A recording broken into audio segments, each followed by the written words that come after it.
Well, we made it to 2021. It's already been a crazy 2021, but hey, we're hanging in there for sure. As always, you know, it's a new year, but I am Zach Moore, and this is More Book Reviews. So, if you're, watching this, you either know me or stumbled upon something that I posted on Instagram or something like that. Either way, happy you're watching.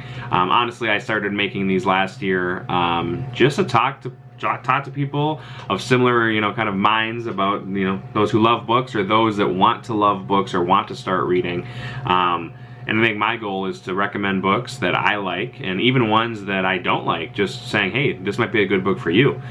Because as we know, we all have different tastes and things that we're into and not into. So for me, I decided to start this year with the biggest book I've ever read, The Rise and Fall of the Third Reich, History of Nazi Germany. It's written by William L. Shirer. He was a war correspondent. He worked for, I think it was reporting for CBS back in the day. He covered in Berlin, actually, the rise of the Nazis and then also the fall. So he was stationed there for a long time, so he brings a lot of personal experience and his own stories. He talks a lot about in the book, like, well, that day when I saw Hitler, he was, and just like, wow, he was right on the front lines of that as like a correspondent. So instead of just reading it from like someone who wasn't actually in like Berlin around that time or in Germany around that time, he was an American, but he was working over there. So he has a lot of personal stories that he tells. So really, he starts with Hitler. I mean, you can't really talk about the Third Reich Nazis without talking about Hitler. Obviously Hitler is one of those names that, everybody knows the evil that's behind the name, but he starts with Hitler's childhood. And it's very, very strange to read about Hitler as a child, as a youth. You're like, dang, this kid was just he was an 8-year-old kid at some point. And he had no evil in him then, but then you start to see, when he fought in World War I, you start to see his hatred towards Jews kind of emerge, and then, his vision for Germany and like how that all developed into what we in the 21st century imagine when we think about World War II and Nazis and the Holocaust and things like that. So he goes into, I think the first 100 pages or so of the book is really about Hitler's youth, about his life, about his person, like the person of Hitler. So that was very interesting to kind of read through that. And the book is actually broken up into 6 books, is what he calls it. Or I'd call it sections, but the author calls it books. But the first one is Rise of Hitler. Second one is Triumph and Consolidation. Basically, he goes into, how, after Hitler starts to rise to power as the leader of the Nazi Party,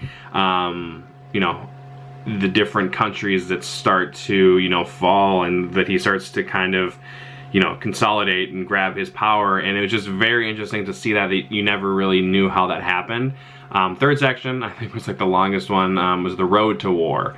It was basically what steps, what things did Hitler do, and not just Hitler, but other people in the Nazi Party, and in Russia, in Italy, in England, and then of course eventually into America. Like what led to the Third Reich becoming what it is, or what it was. And so the road to war talks about that. The fourth section is simply just titled War, Early Victories, and Turning Point.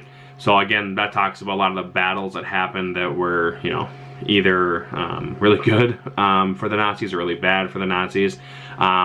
Section 5 was the beginning of the end. Basically, this was a really interesting section because this talked about something that I didn't really know about, but I think it's called the July 20th plot. But basically just this, there were a ton of plots to assassinate Hitler, and I've seen a lot of movies about it, like Inglourious Bastards, for example, with Brad Pitt being one of the main guys in there. That's obviously more of a fictionalization, but I was thinking about that when I was reading it. Like, dang, like this was like straight out of like a Hollywood movie. A lot of these conspirators.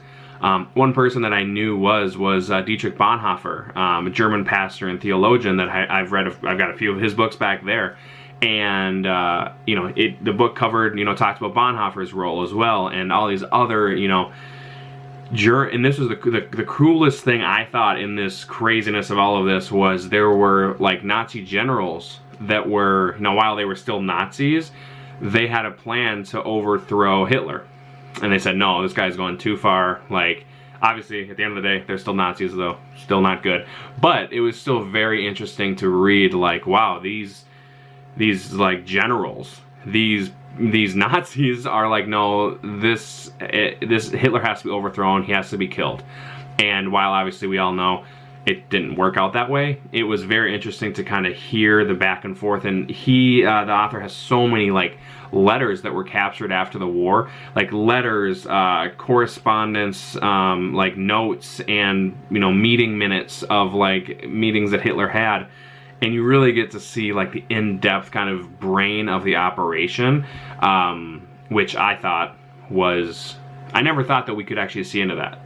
So that was a very cool thing to just read all of these different like generals saying like this is what we should do, and then Hitler going off on some random rage-filled tangent for 3 hours, and like things like that. That was very, very surprising. And then of course the last section is the fall of the Third Reich. So that's kind of obvious what that's going to be about. But really you can see Hitler sort of unravel when he's starting to realize, oh wait, we're losing, or it's already lost. And he really starts to unravel, and you start to see this broken man who once thought that like this 1,000-year Reich, where Germany was going to be the end-all be-all of everything, was going to be the super world power, and you see it start to crumble. You see it in his his posture almost. A lot of people talk about how he felt. He was almost like slumped over all the time. His hands were always shaking, and just so many different things. You start to see like a defeated leader, and it was just crazy to think of that, because you think of Hitler, you think of, I mean, he was a monster for sure, but you don't think to like, what was he like near his end? Where was he like mentally? And he really wasn't there mentally when you start to read through all of that. So that's kind of a breakdown of each section for that. I got a couple pros and cons of it. I think the biggest pro is probably how educational it is. If you're like, I'm very interested in World War II, I'm interested in the Nazis, I'm interested in the kind of Hitler and that whole kind of side of things. Like, if that's what you want to know, like, how did this happen? That's the reason I bought the book, was because I've always had an interest of how could something like the Holocaust happen? How can like millions of murders happen? It just doesn't seem real to me to think of that. And reading through this, it's just like crazy to see how it all happened. It wasn't just, one guy woke up and was like, I'm gonna kill 1 million people. It was so much more methodical and planned out, which it like makes it worse, because just this plan that Hitler and all of his generals had to make this Third Reich, this new world order happen. Now, thankfully, through a lot of different reasons that you would see in the book if you read it, it didn't happen that way. But there were so many losses, so many deaths, just horrible things. But it is one of those things, going back to the original quote from Santa Anna, like, I do think that everyone should read this book or read more books about like Nazism, about World War II, about Hitler, because it's one of those things that happened, I mean, 60, 70 years ago. That did not happen that long ago. And so it definitely keeps you humble, thinking about really how close we are to that part of history. We're not that far away from it. So that was one of the reasons that I wanted to read it, and I'm very thankful that I did, because educationally, like, while it's a lot, I did learn a lot. And I think that's the reason I love reading books, is, I want to grow in wisdom, and I want to learn more, and I want to be more educated on things that I may not, be educated on. And I love, that goes with how in-depth it is. I mean, gosh, the author goes into so many in-depth things that initially I wouldn't think is needed to go into, but it actually ends up, like 3 chapters later, he references what he talked about then and how he connects it. So it's very, very good that way. And it covers every side. It's in-depth. I guess that's probably my biggest thing for it. And cons, weirdly enough, related to that is he uses a lot of footnotes, which to me personally are distracting, because I have to read them. I can't just not read them. And there are some footnotes, and I'm going to see if I can find an example here, that are like a half a page long, which to me are very, very long footnotes.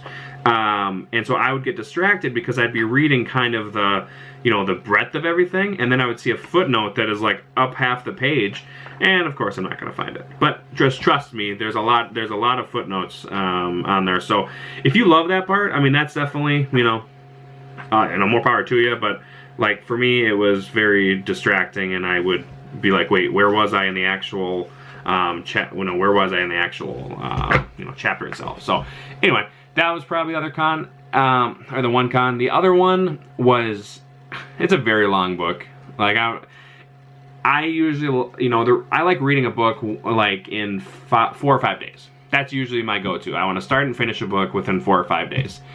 This took me more than a month, and that was tough for me because, again, my goal for reading books in 2021 is 75 books. That's my goal.